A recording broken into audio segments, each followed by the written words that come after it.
had planned something different for today. I wanted to talk about one of the main reasons that everyone in this world is unhappy.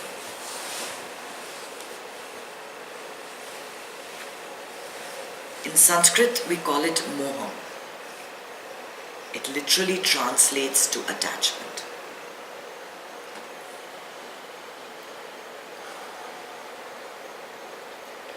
When we're born in this world, the mind comes into existence. So right at the time that we take our first breath, this biomagnetic energy surrounds us and the mind comes into existence. As a baby grows, we keep teaching it, saying, "You're my baby." Whose are you? Your mummies, your daddies. Okay, so the baby learns this concept of I. I want it, my toy, my book, my thing. From I, it has become mine. The idea of possessing. And once they have learnt that concept, what mushrooms is the ego. The ego claims it and says, yeah, this is mine. This is yours, and if it isn't yours, you're worth nothing. So you want that toy, and you'll cry, and you'll scream, and you'll shout till you get that. And then your parents say, "Oh, baby, it's fine, everything's okay, you take the toy." Right? And so we have gifted the child with the worst enemy, the ego. If not for the ego, there would be no division between me and you. There would be just one. Just one. There wouldn't be two. It wouldn't be me and the rest of the world. You would never see the world as being apart from yourself. It is only because of the ego sense that you feel that I am different. My needs need to be satisfied. I need to feel fulfilled. I need to be successful. I need to be wealthy. I need my food. I need my moment of fame. You would never have that. So we teach our children to develop the sense of ego, to have this sense of I, me, mine. And then we spend our time like this in our adulthood trying to dissolve it. Because that is your biggest enemy. The minute you have created dualism in your life, me being apart from someone else, you've created misery. Because what does the ego need to be satisfied? It needs continual desires to be met. The mind will rise, will throw up something. Oh, you need to buy a new sweater for Christmas. And the ego will say, yeah, that has to be a Michael Kors sweater. Oh, they don't make sweaters. It has to be an Armani sweater, whatever.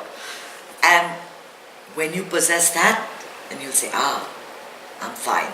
I have an Armani sweater. If you have a Michael Kors sweater, that's even better. Nobody has it. So what I mean to say is that we spend our day continually feeding our desires. But these desires get even more contorted as soon as you bring in people. As long as it's just things and just stuff that you want to get done, that's fine. But the minute you bring in my sister, my child, my mother, you're in deep trouble. The very attachments that we believe make us happy are the cause of our misery. The root cause of our misery. Imagine if you didn't have to worry about your mother, your sister, your father, your husband, your children. How free would you be? Yet if you didn't have them, how empty would your life be? You've taught yourself to think that you need that in order for your life to be fulfilled. Somebody told you that you need to get married and that you need to go through all that pain and have children in order to feel fulfilled. And now till you do that, you're not going to be happy. And in spite of doing it, you're still not happy. Every little thing that your child does,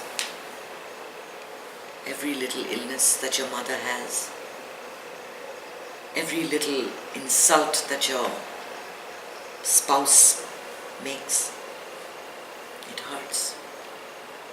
Why? How could she say that to me? She is so important to me and she treats me like this. She takes me for granted. Or you take them for granted. It never works out. You actually don't have a single relationship in your life that is painless, pain-free, free from moham. It is this very moham that makes us hold on to life. We think this is everything. This life is everything. It is nothing. It is a pause between the real growth, the real peace. It is just a brief instant. Again and again and again. Yet that ego sense makes you think that this is everything. I can't leave my husband. I can't die. What will my children do? They'll do just fine. You are going to die and they're going to do just fine.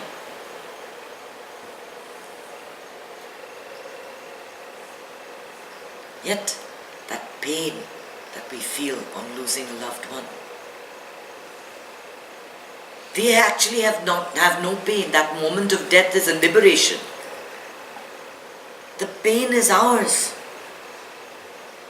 Because we want them there. We don't want them to go.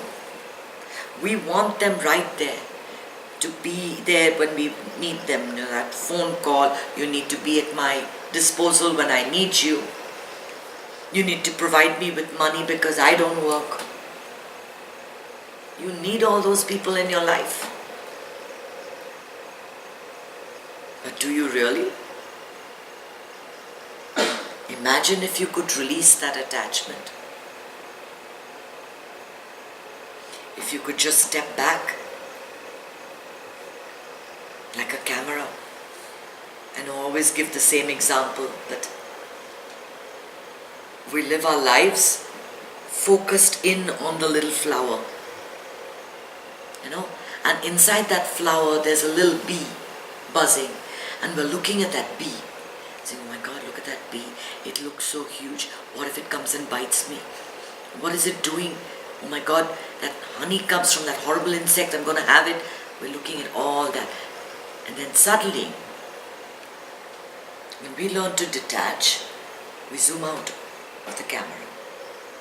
Now we can see the flowers, we can see the grass, we can see the trees, we can see the landscape, we can see the mountains, we can see the rivers, we can see the sky, we can see the clouds, we can see the stars and the moon and the sun. Where's the bee?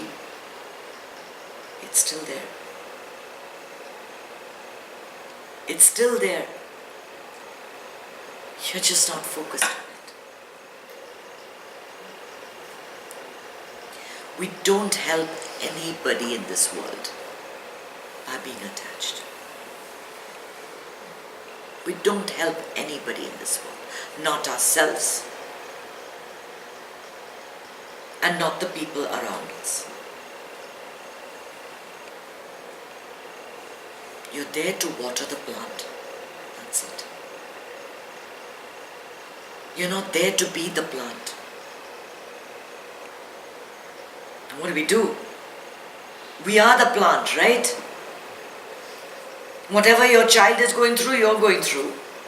Whatever your parent is going through, you're going through. She failed in an exam, you don't sleep. He lost his job, now you're counting your bank balance. Everything is just this web of relationships, just totally bring you down. And detachment isn't something, it's not like cutting a ribbon.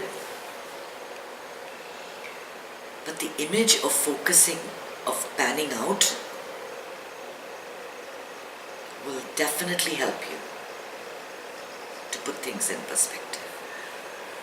When you find that your entire day is consumed by thoughts about one person, what someone said to you or didn't say to you, gave to you or didn't give to you, felt for you or didn't feel for you, pan out. Pan out. The world is a huge place. They're all your brothers and sisters. You're all connected in consciousness. It's all one. You have equal responsibility for him that makes the bomb and for him that has suffered from the explosion of that bomb. It's the same. It's all one consciousness. We're all responsible. We just confine ourselves, limit ourselves to this group that's, and we're like marionettes, being pulled in one direction, this in one direction, going in one direction. You can't think freely. You can't just be. Shankaracharya in India, a great philosopher, has this philosophy. Maybe one day, if you all are interested, you can read about the Advaita. One, just one, not two, not three. There's no I, me and myself. There is only one. And that's when you just be. When there's nothing, there's only one.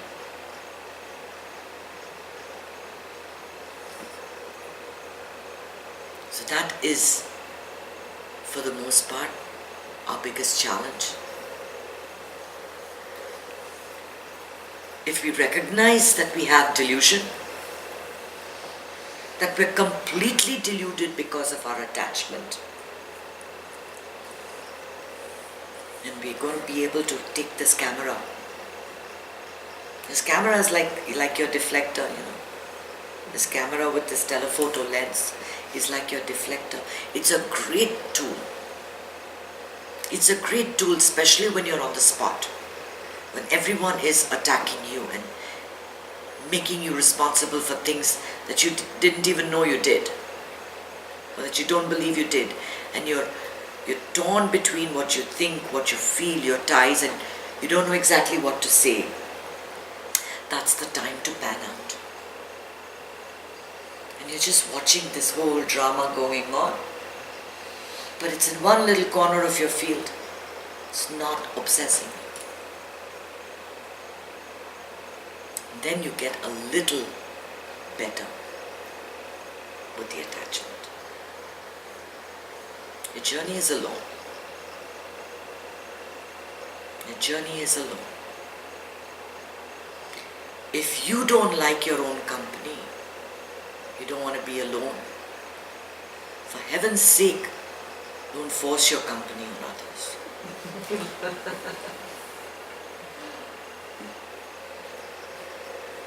You have to remember that. You have to remember your journey is alone. Everybody else is simply walking along. That way you don't get too attached to anything. And you're able to spring back and carry on. Some come, some go, some are born, some are die. And they join at different parts of your journey. You start somewhere, you end somewhere. Neither were you born, neither will you die. That's all the biggest illusion of everything. You always are. But that might be getting a little too heavy for a Wednesday evening. So with your new, I'm giving you an arsenal now. Quite a few things. You can add the camera to your deflector. And developing new concepts. And these are little tools, little visual tools that we need to pull ourselves back. We're never going to reach that perfection in one lifetime. We're never going to reach it in maybe 1,000 lifetimes. But we get a little step closer, a little bit closer, a little bit better, a little bit better.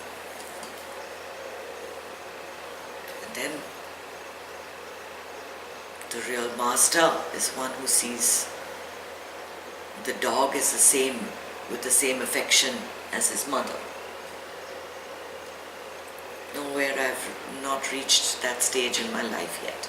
Many more lifetimes left. But I am aware, and I make that attempt every time I feel it's closing in on me and the delusion's becoming bigger than my life. And it does happen in all our lives. When the drama gets too much, when the involvement gets too much, when the misery and the obsession and the stress and the anxiety and the sleeplessness gets too much, we need some tools to pull back. If not, we'll fall sick. We will fall sick. So while we meditate, it's much easier, much easier to actually imbibe this knowledge and put it into use. It won't be cerebral. It'll be cellular. It'll be part of who you are. You can do it because everything is open. Your aura is different. The way your body is moving, the electricity in your body is totally different. You will be able to put it into practice in your life in small ways in the beginning. And then subtly after a year, 2 years, 3 years, you'll say, wow, she doesn't bother me anymore. You know, it'll be such an awakening. But it's a slow process. And it all begins with awareness. One world, one consciousness. That is our ultimate game. That is our goal. That is our destination. One world, one consciousness. Om Namah Shivaya.